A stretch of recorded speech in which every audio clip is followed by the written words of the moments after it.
Kia ora, and welcome to Aotearoa's Opportunity, a podcast where we talk about fair pay agreements and how they can help us tackle some of Aotearoa's most urgent issues. In this podcast, everyday workers will be sharing their stories about the issues that they deal with in their industries and how we can discuss solutions that FPAs will have to offer. So, no mai, haere mai, and welcome to Aotearoa's Opportunity.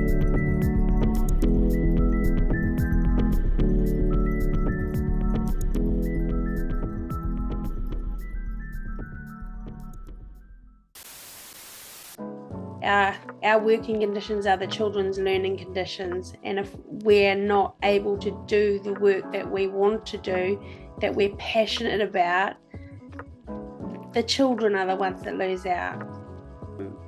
The things that we're looking at is obviously fair pay for what you do, but we're looking at ratios, we're looking at non-contact hours, we're looking at all those things that will make a huge difference to teachers being able to do their jobs properly. And this is not just our company, this is all of ECE. So how many teachers are there, Lisa? Approximately 40,000 kaiako and kaimahi in Aotearoa. Imagine the noise we could make. Imagine the voices if we could all unite ourselves and say that we've had enough of the status quo and we're about improving things for our country. If we can improve early childhood, it's only going to trickle out through the rest of the country. Kia ora and welcome to the Aotearoa's Opportunity podcast. In today's episode, we're talking to Lisa and Louise, who are early childhood educators and members of the New Zealand Education Institute, which is the primary and early childhood teachers union. Lisa and Louise have recently been involved in getting the first collective agreement at a major private ECE employer, which has been a huge step for the industry. It's been an important contract which has got some significant pay increases and also won some important conditions which will allow teachers to be better teachers. Importantly, they've won some important contracted non-contact time, which allows them to do their paperwork, to focus on being the best teachers they can be and providing care and education for kids. They're here to talk about the Early Childhood Education Fair Pay Agreement, their plans and aspirations for the future, and how teachers can provide the best possible care for our kids. I hope you enjoy. If you do enjoy the episode, make sure that you like it, you share it with friends and colleagues, and leave us a positive review because it really helps get the word out there. Thanks a lot, and thanks to Lisa and Louise for their time. This week we're looking at early childhood education and the Early Childhood Education Fair Pay Agreement, and I've got here with me two amazing teachers and members of the New Zealand Education Institute, Aotearoa, or NZEI, Louise from Waimate and Lisa from Wellsford, who both work in private ECE. Hi, Louise and Lisa. Hi. Hi. Thanks for coming on.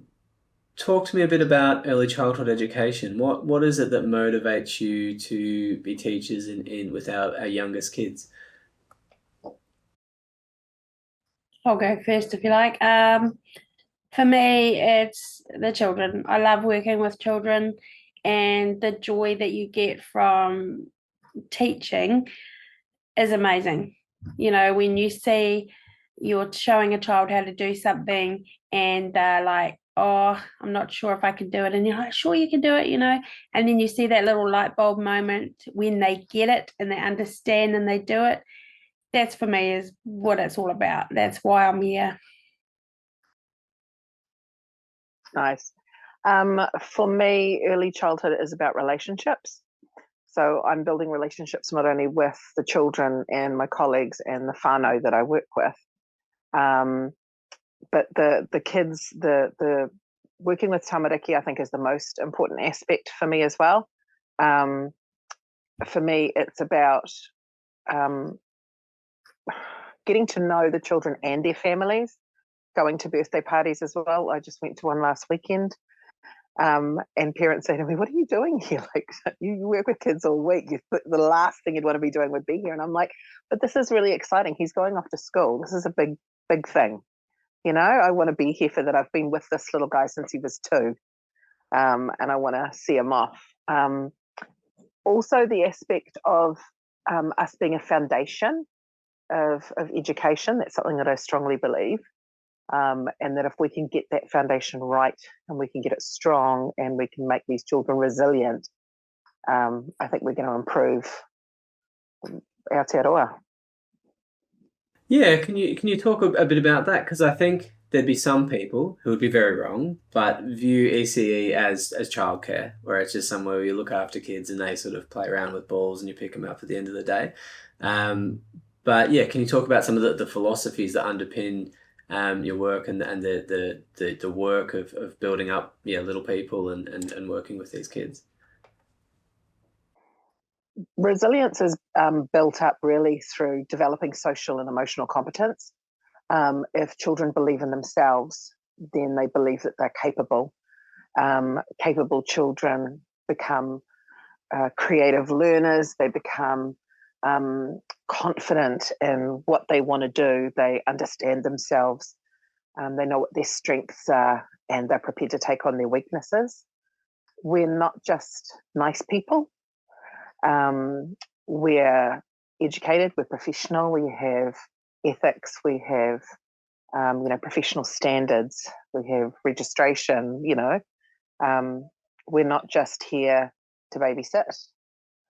We are allowing families to work by looking after their children, but it's what we're doing when these mums and dads leave that is the important part of what we do.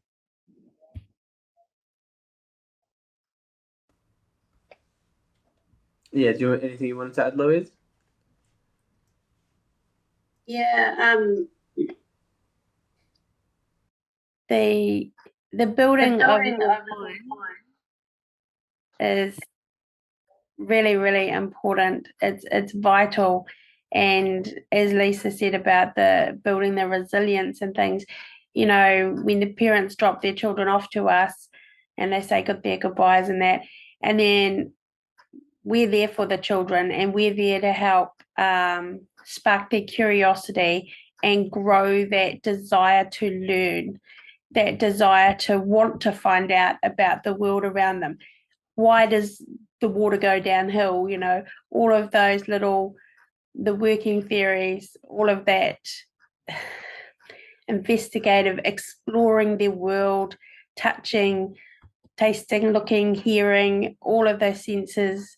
There's so much that goes on in a child's day, and a lot of that learning is through play. So we facilitate the play and we work alongside the children to extend their learning a little bit more. They might see something and do something, and you might just be able to say, oh, I wonder why it does that. Shall we investigate further?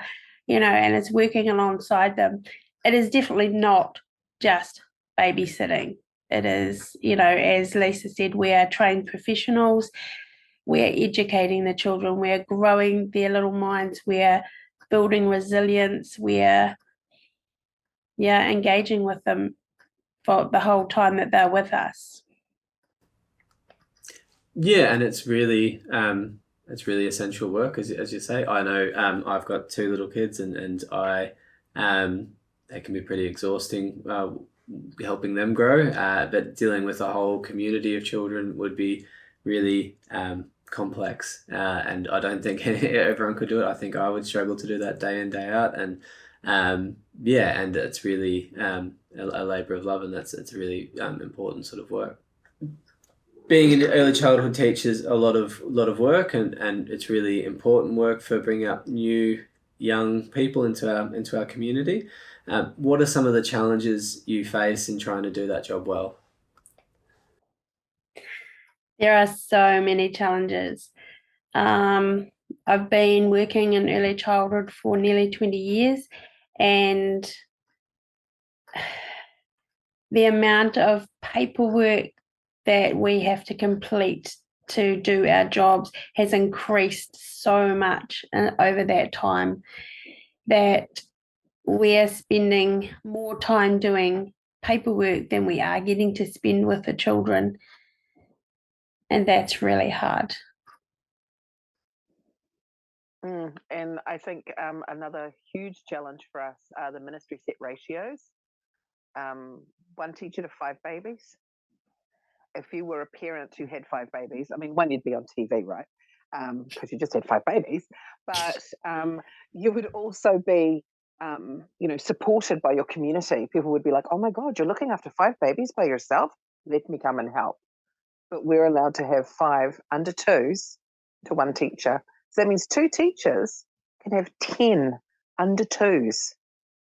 How are they supposed to be cared for appropriately? Where's the quality in that? That's something that I really struggle with. Yeah, and that I think it doesn't say if you're not in the environment and if you're not doing the work. As a quick thing, 1 to 5 sounds like, oh yeah, that sounds like not a huge ratio, but it's breaking that and thinking about that and what that actually looks like for under 2s. Can you talk about how important it is for under 2s to be able to get the care and support that they need, and is that possible with a ratio of 1 to 5? I don't think that with a 1 to 5 ratio we can do our best at all. It really, really needs to be reduced. If you're thinking about 1 to 5, and say we've got 2 to 10, because say we've got 2 teachers on that day, because you don't want to be left alone. So 1 teacher has to go and change a nappy, so then there's another teacher left with 9 under 2s. Say 4 of them have to go to bed, so 1 teacher goes to put them to bed, and then the other teacher is left with 6 under 2s. Someone falls over and bangs their head, they need first aid. Somebody's hungry, someone wants a bottle. There's a lot of things that are pulling teachers left and right in order to try and do their job. And we don't want to marginalise our tamariki by putting those stresses on teachers, because that is what ends up happening. Children end up being put into routines. They're not on natural routines, which is where we want to be. We want to be following the child's natural rhythms, their desire for sleep, their desire for food, not be telling them that, well, it's now 10 o'clock, so you're going to have something to eat, or now it's 11 o'clock, you're going to bed. We should be following their natural ways, and that's how we've sort of been taught. But then when you come to work in it, 1 to 5. It's quite a struggle being with 5 babies on your own in a room. As Lisa said, if you're on your own and one needs a nappy change, who's watching the other 4 while you move around to the nappy area?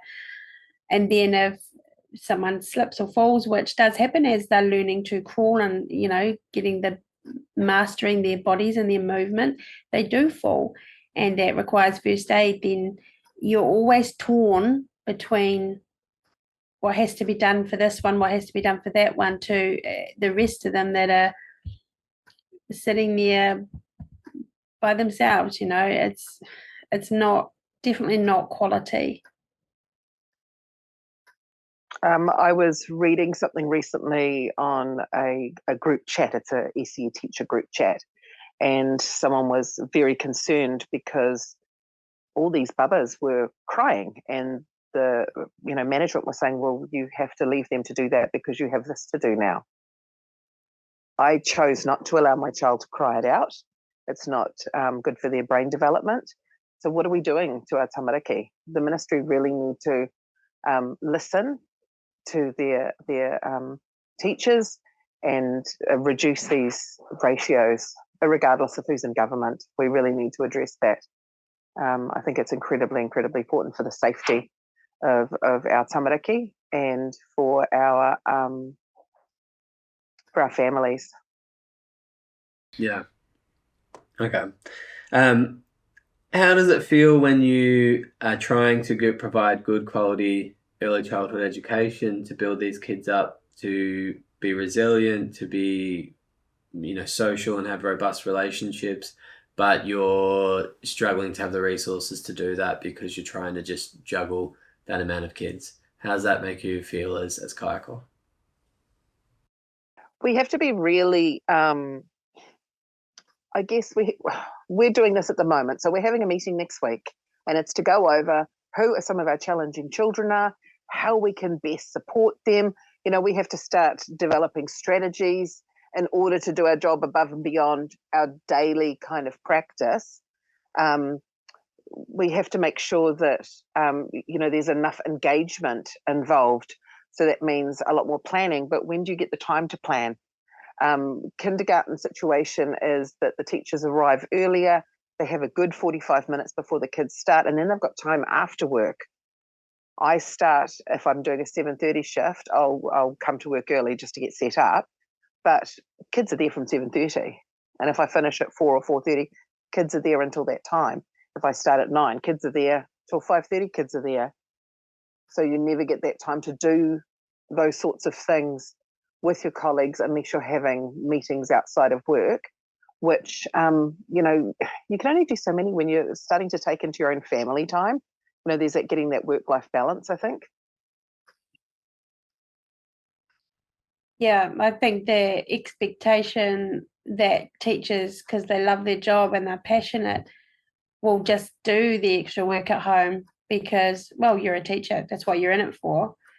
You know, I've heard that quite a bit, that, oh, well, if you don't do work at home, you're not passionate enough. It's not okay. It is okay to be passionate about your family, though, isn't it, Louise? Yes, most definitely. Yeah. Yeah, and I think that's really hard in these industries where you've got a passion for it. You're doing sort of socially useful work that then is used against teachers, and more that's lent on that to cover the gaps, and we've got to do something about that. So could you guys talk to me a bit about how you came to join NZEI and what you've been up to, how you've been trying to use your union to work on some of these challenges? Well, mine was, you go, Lou, sorry, you go. Mine was Evolve had tried to bring in some contracts that weren't really good. That they wanted us to be available for work 20 hours and be available for 40 hours. And it got taken to the union, and they were able to stop it and say, no, that is not fair on anyone. And I thought, oh, I want help like that. That's not okay. So I joined the union and started chatting to a few people at the union, and my journey then started where I was able to talk about the issues and the challenges that we're facing, and they understood, and they said, well, we can do something about this. We can work together and try and get a collective agreement. And I was like, yes, let's do it. Little did I know how much I was going to be involved, but it's been an amazing journey. It's put me out of my comfort zone quite a few times. I've never really flown in planes, and I had to get on a plane and go to Auckland by myself and figure out all of that. And I've done that, and I've met amazing people. The bargaining team, we've become quite close, and you know, we've supported each other through this whole process. It's amazing that now we have a collective agreement at Evolve. It's been 2 years, I think, we've been working on it. It's just such an amazing feeling to have actually been able to instigate something like this and follow it through and see it through. It's not finished by any means. This is just the beginning, but it's the first step, that laying of that foundation and being able to start to change some of the things that we need to, so that we can spend more time with our tamariki and do what we've been trained to do. Nice. July of 2022, a colleague of mine said, hey, I'm going to this thing in Wellington, and if you want to come with me, we'll have a look at it. And I was like, oh, okay, I'll go. I actually didn't really know what I was going for, and I got there and then found out about it. I was like, this is really interesting. And to be fair, a few years ago, I just was feeling really unimpassioned about my mahi in early childhood. I wasn't feeling that glow that I feel now. Being part of this collective agreement, working with the union, has really ignited something for me. You know, getting all these people together. So it was like, 15 months ago or something. We all got together, we met from all over New Zealand, from all sorts of different centres. The one thing we had in common was our employer. and just hearing similar stories, feeling like you're not alone, getting to meet the amazing crew at NZEI through Auckland and Wellington. And then getting into the bargaining team at the end of things, like I just was one of those people that kept putting my hand up. I'm not sure why. There was just something about it. I just thought, this is really exciting. I've been teaching for coming up 30 years, and my goal is to leave the sector better than I found it. So much has changed. Parents are working more now, and both parents are working now. There's no one parent at home while the other parent goes to work. Most of our families, both are on the job. So the care that we are providing these young ones needs to be top notch. And I think by being part of the union, we've got a better chance of making that happen. So getting the collective agreement was amazing, really historic, first private ECE company to have a collective agreement in New Zealand history. So cool.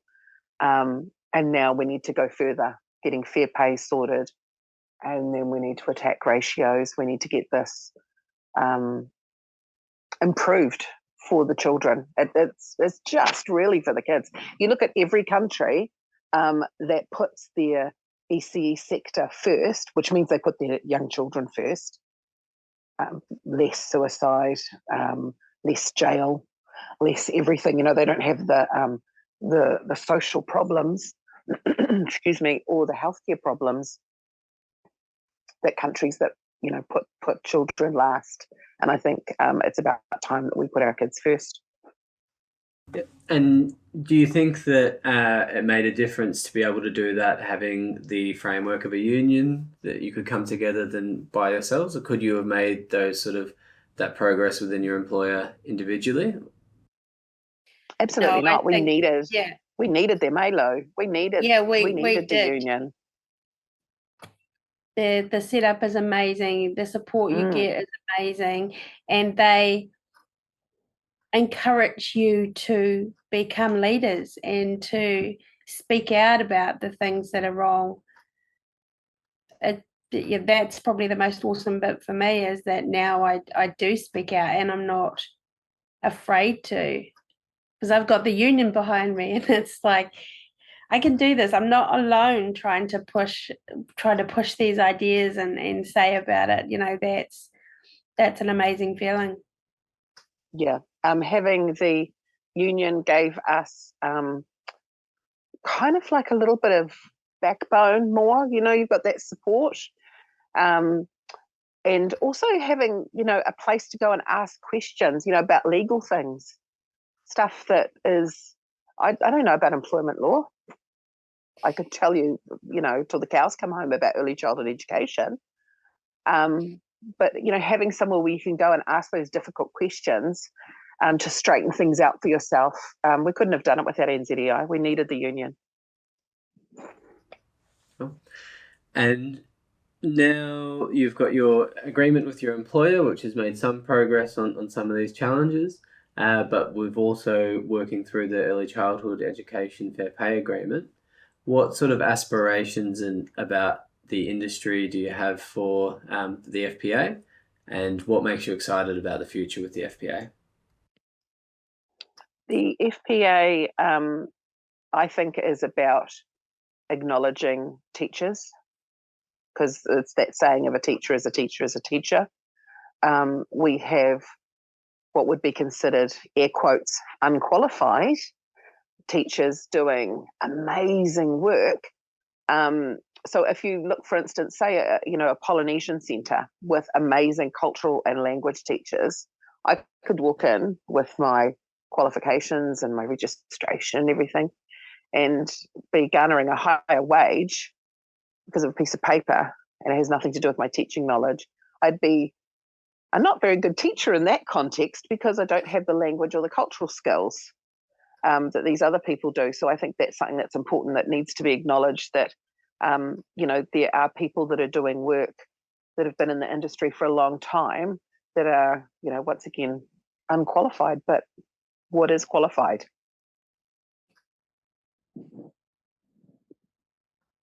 Yeah, the Fair Pay Agreement for me is the things that we're looking at is obviously fair pay for what you do. But we're looking at ratios, we're looking at non-contact hours, we're looking at all those things that will make a huge difference to teachers being able to do their jobs properly. That's what got me excited when I went along to the hui and I was like, heard all this. I was like, wow, this is what we need. And this is not just our company, this is all of ECE. So, Yeah. how many teachers are there, Lisa? Approximately 40,000 kaiako and kaimahi in Aotearoa. Imagine the noise we could make. Imagine the voices if we could all unite ourselves and say that we've had enough of the status quo and we're about improving things for our country. If we can improve early childhood, it's only going to trickle out through the rest of the country. Yeah. We all need to come together. Imagine the change that we could affect if we all came together and said, enough is enough. We want change. We need better ratios. We need better work conditions.